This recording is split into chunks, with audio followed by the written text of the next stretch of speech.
about often. Yeah.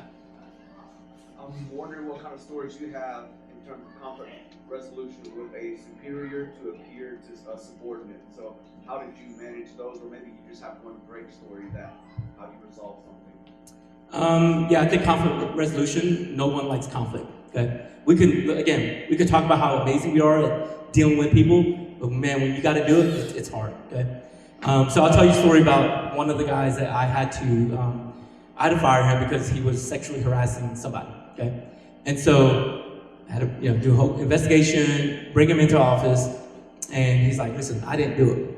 I'm like, well, listen, like here's video, here's text messages, here's like all this stuff, right? And so I think the number one thing is you have to know what you're talking about. You have to actually be right and like have facts when you go and have conflict resolution. Because if not, it becomes a shouting match. It becomes just he said, she said, right?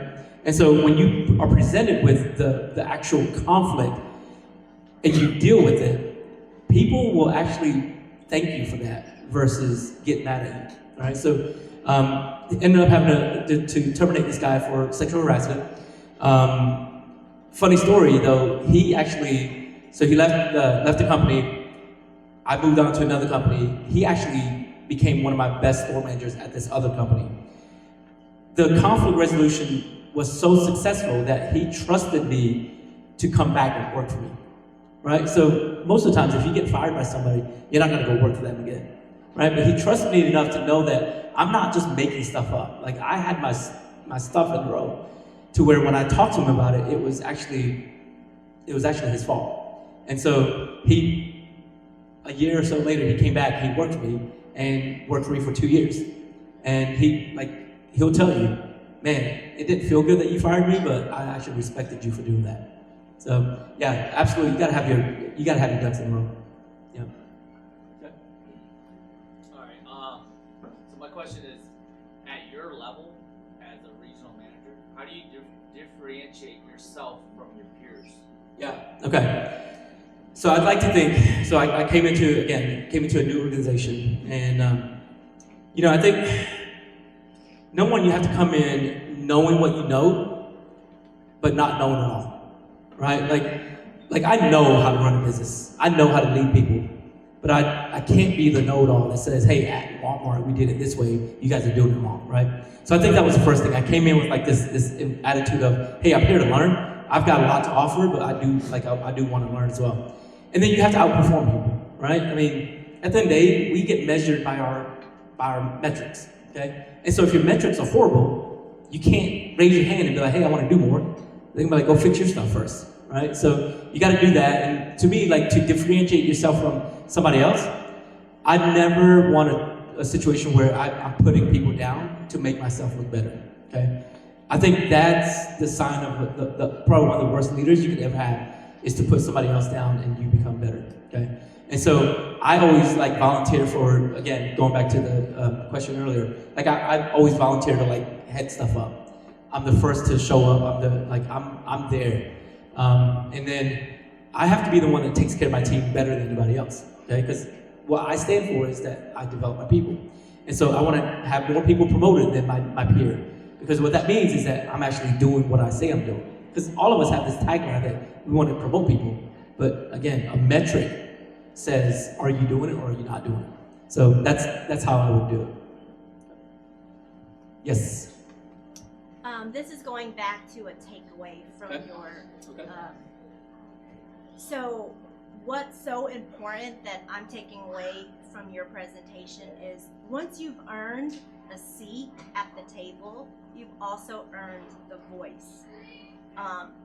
As a female in our home community, I think that's important for us to hear, that's important for us to absorb. So I really appreciate that. And then the other thing I took away was you're an introvert. And I feel like a lot of us who are in leadership positions are introverts who are hybrid into an extrovert. Yeah, I love that.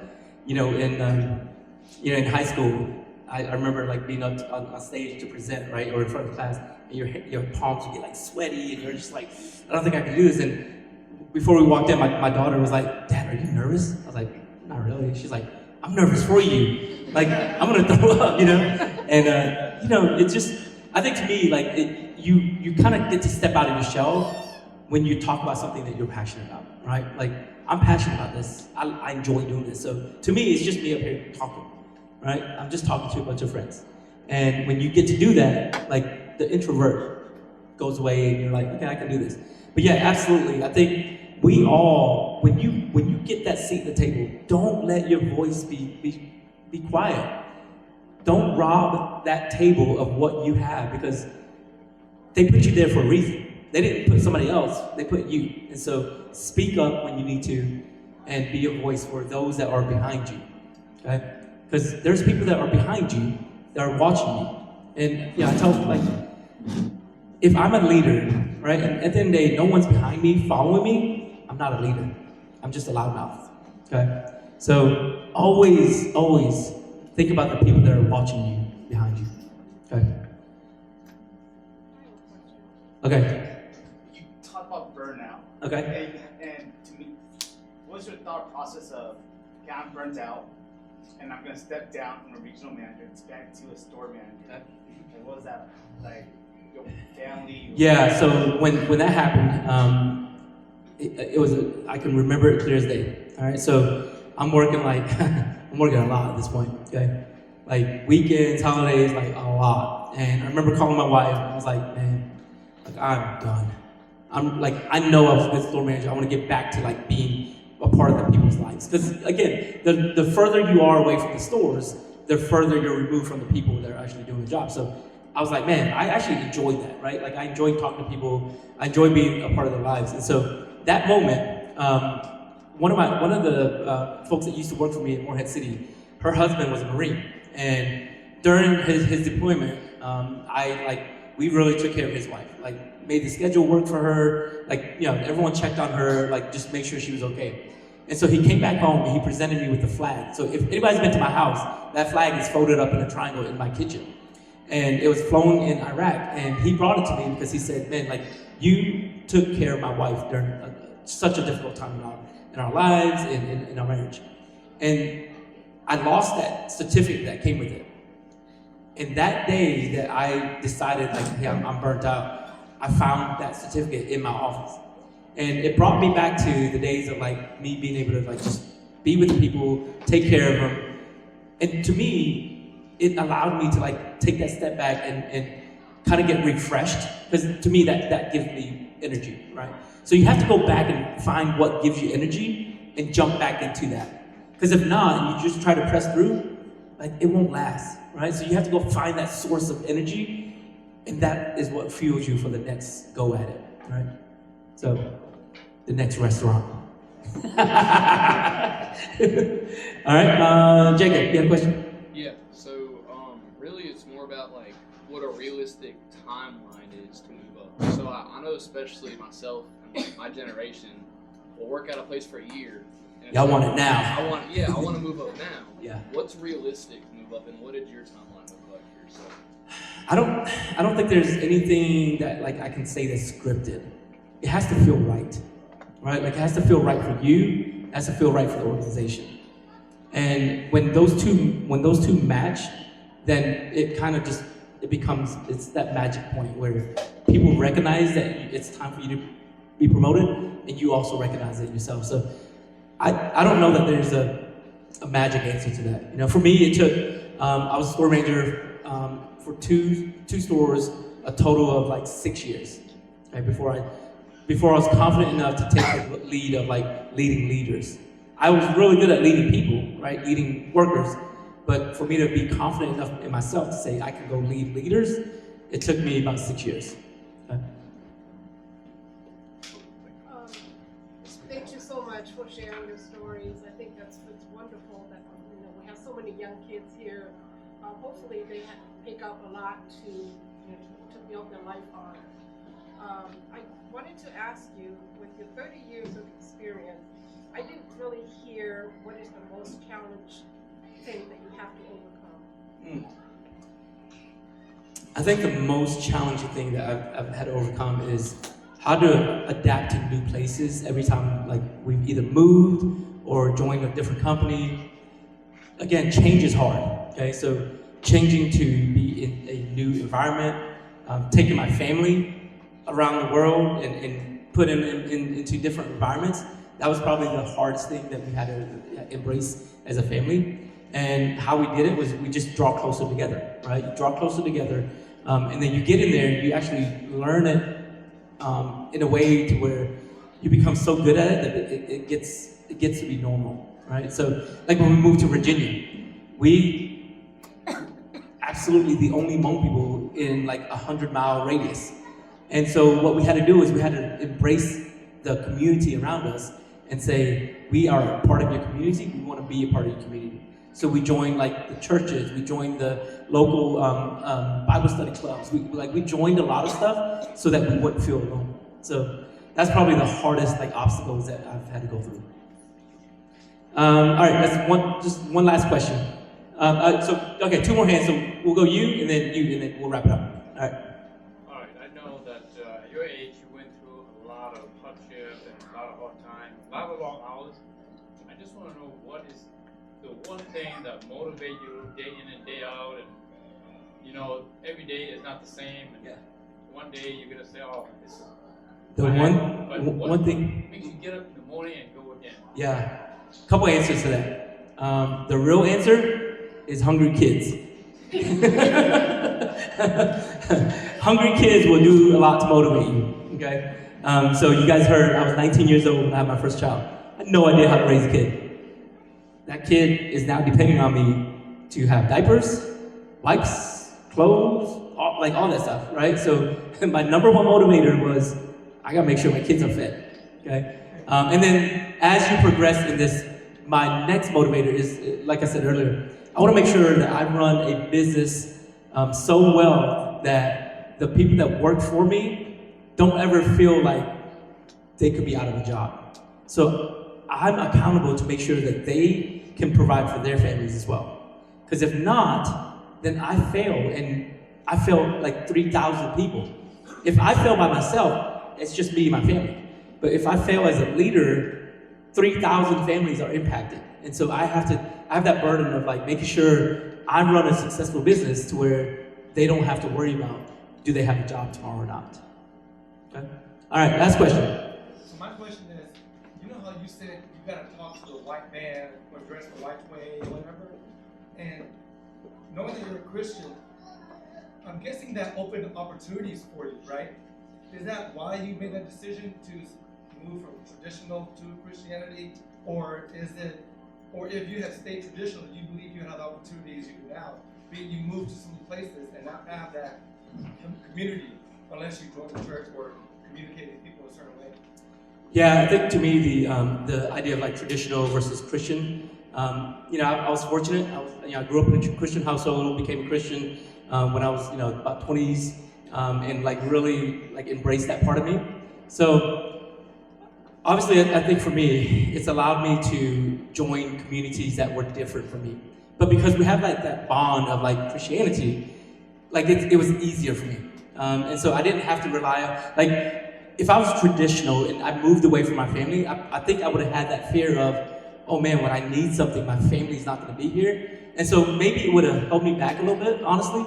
But I think, man, when you're put in that situation, when you get out to the world, you actually realize that the world out there is not as scary as we think it is, right? Most people want to know you. They want to be like good friends with you, regardless of like if you're a Christian or not. And so I think we just have to get the mindset out of our minds that says, hey, I can contribute to this community just as much as they can contribute to me. And so when you have that like give and take, then you can become part of a community and not have the fear of, it's a scary world out there. And I will always need my family because at the end of the day, like my family knows I'm there for them 100%. But I also know I have like friends who are like family to me that would be here for me at the drop of a dime, right? So it's really helped me with that like scary part of going out to the world. So yeah, good question. Okay. All right. Hey, listen. Thank you guys for being here. Man, Lou, thank you so much for hosting this. I just hope that something inspires you to go back and say, man, I want to be I just want to be a good leader. I want to take care of people that are with me, whether you're in a leadership capacity or not. You're leading somebody, right? You don't have to be leading thousands or hundreds. You're leading somebody at any given point. Just be a good person, all right? Be a good person and you'll be all right. All right, Lou, thank you, man.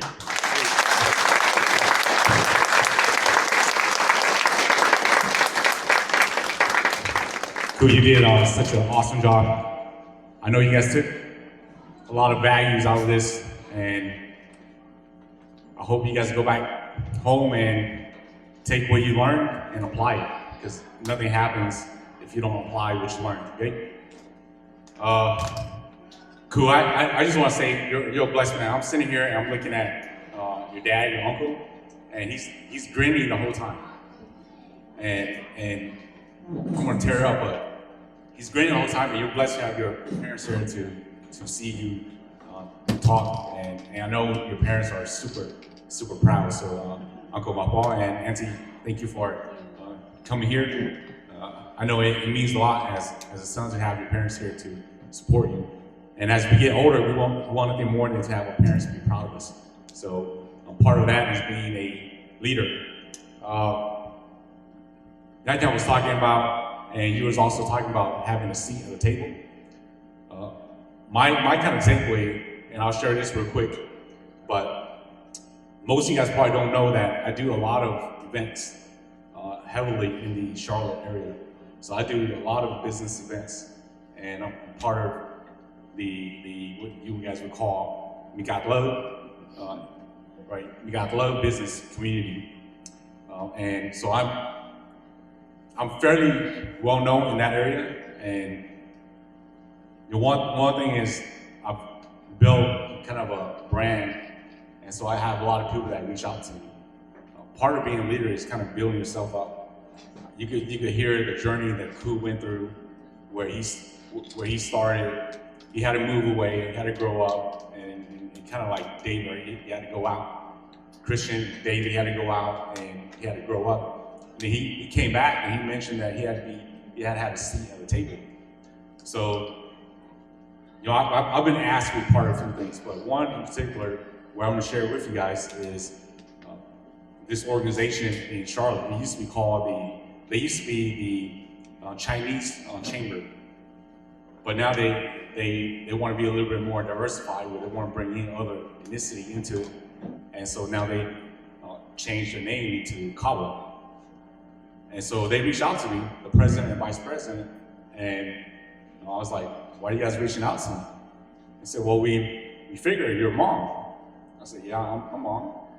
They said, "Well, we have this nonprofit called Kaba, and we don't have any Hmong people in our organization. Sai, they know Sai, but Sai's not part of it." They said, we have all these programs, and we have these grants, and we know people in high position in the community as well as political, but where's the Hmong people at? You guys don't have a seat at the table, and you guys don't have a voice. So we have all these programs, and the Hmong people have no seat at the table and no voice. So we want you guys to have a seat at the table and a voice." And so they asked me to be part of their group. I share that to say this, that we have a guy here that's managing a lot of people, a lot of stores, and a lot of responsibility. And he's here to talk to us about leadership today. Well, are you guys gonna take this and develop your own leader and lead other people, and then come back and give back to the community? I mean, I think that would be a challenge.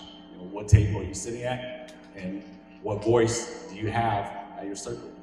And so I just want you guys to take this back and build upon yourself, reflect on what Ku said, and then go out there and lead and have a seat at the table and have a voice for our community. We could do a lot. I know most of you guys in here, and all you guys are leaders in your own rights, and you guys own businesses, professionals. I don't know what everyone else does, but we have a lot of potential.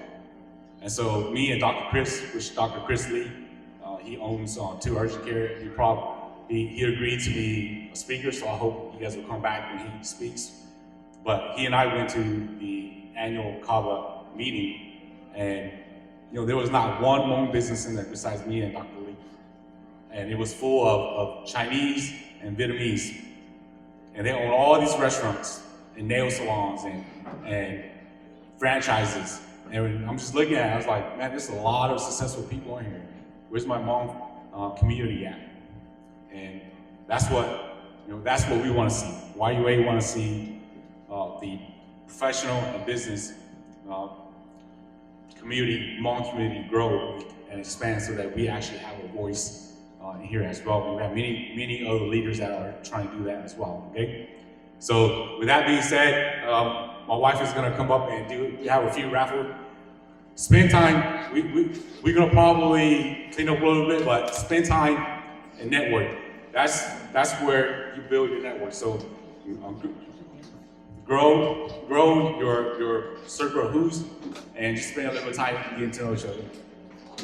Did everybody get a ticket? Okay, did everybody get a ticket? Okay. Hey, you can pick it, here's leave it at What is in this? This is from Stephen Koo, right? So these were given by Stephen Koo. And his wife. Oh, before I forget, look, most of you guys know most of you guys know I'm a Yang. So my name is Lou. A lot of my cousins, they call me no Lou, but it's not official. So it's Lou, okay? I like to joke because I like friendly competition, and so I just wanna recognize, right? There's another Patan here, right? Patan Mosham, right? So I want to give you. Can you come here? Which welcome, man. So come up here and introduce yourself. I love the friendly competition because I always joke about other clans, right? But you're a leader in your own right.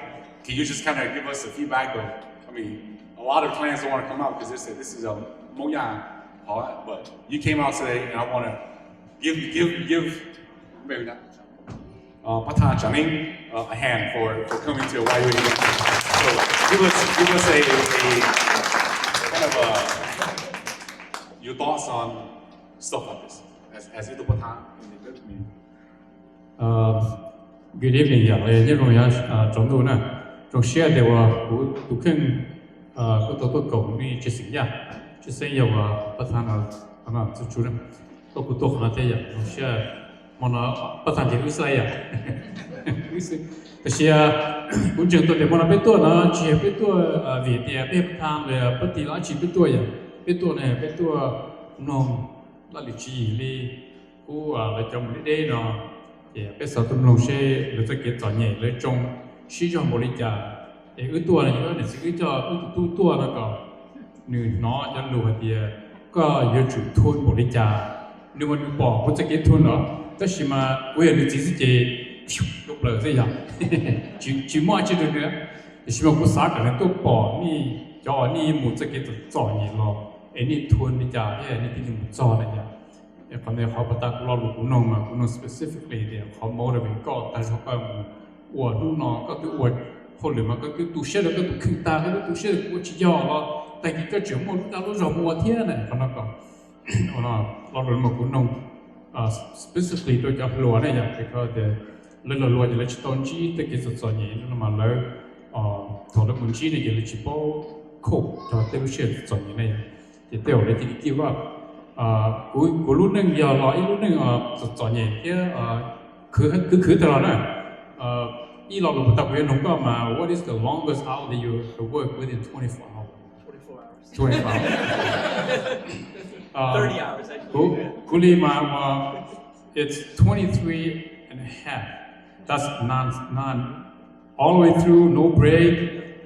ก็คือถึงขั้นเนี่ยก็ชุดเราเนาะก็จีเราก็จีว่าเขาหรือสินะ and กูสักกับญี่ปุ่นเราเลยบอกเดี๋ยวเต้เจ้าวันนี้วันจีเนาะเต้จะเก็บจ่อยเนี่ยเต้ทุนหมดเลยนั่นเลยอ่ะ we sacrifice that much yeah because we have hungry kids like you said so เขากูตัวเนาะกูสับตัวปอกเช็ดยาหัวเนาะ khó lỡ cho tôi nó sẽ đi trả thì là lúc chỉ là tôi sẽ đi trả chứ sang giờ how much sacrifice là sacrifice thế còn một tí giờ motivate được rồi đóแต่ฉันว่ากูบอกได้bây giờ generation đi bây giờ teenage mà cũngจะbây giờ mà cũng muốn cho những người sinh thả chứ sinh học của những người sinh cũng muốn cho cũngจะ plan thả mà lấy hai lấy cho nhiều lấy cho tới mình để tích cho lấy của tụi tiền chỉ bỏ để mỗi giá trị như hồi đó lúc này giống mỗi về lớn đi because trong đi lỡ cho eo nó gì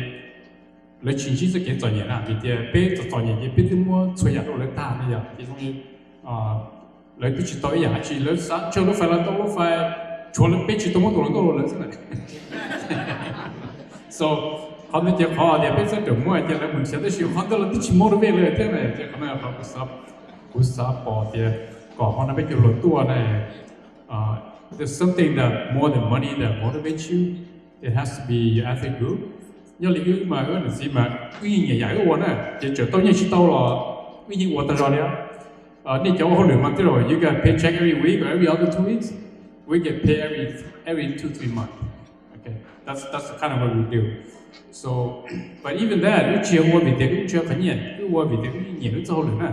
So, cũng trong sự kiện mà nó cũng tôi cộng, chỉ sinh ra này, qua tới có thể cũng cần thế, we có thể họ của cho một đồ của trên bỏ để mà nó cũng tôi cũng đi sinh ra những cáiตัวcủa ông chúng ta nhưng mà cho lọ cho lúaที่ชีđểเขาnói những kho về cho một cái sai để tôi sai được của trên nữa thì nó bây giờ tôi chọn thế dạng trong những bây giờ tôi chọn giá trị trong là bây giờ chọn là sự biết sao qua quý chỉ hay nó tôi này giá trị trong tôi chọn cái rất cho một qua sao mà giá trong mà có chọn tôi mà có chủ quan này so 我做到呢，我做到的个就叫不落那，但是古包的个叫不落那么贵个，不落做一来我那练的。Yeah, that's good. Go ahead. 我讲过来了，那得不记得的，那你说呀？No, go ahead.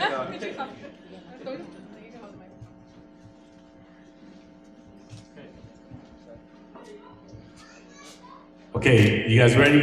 6, 1, 4, 8, 4, 6, 4.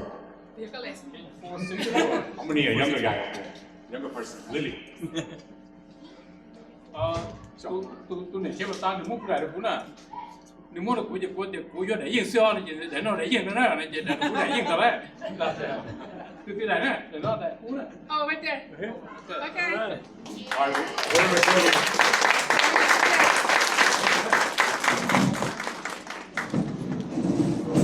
Lily, come.